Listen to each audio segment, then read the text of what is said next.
Hello guys, karon pag may kaluto ikan pag walking na mo para pamahaw ni, pero hindi na ni pamahaw pa huwag na ni siya og paniudto kay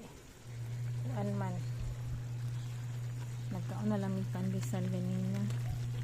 ikapoy mi sa mong walking sa kustal kalayo-layo jud among gibaktasan gikan sa entrance diha sa kuan pasaka gani dito sa times diha ni nga entrance sa kanay bago ba na karon dito nila post sa patipas padung og talumo karon duga to gyud ni nakapulto sa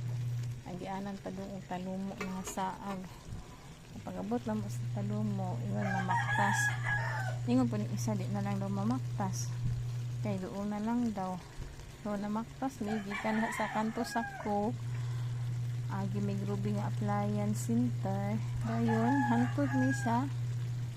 Petron Bangkal perti kalayo na sa among gi walking ganina perti nang kapuya sa kinaka kong batiis so manang update sa mo ang lakaw ni ng buntag perti jud ka kapoy. Thank you for watching.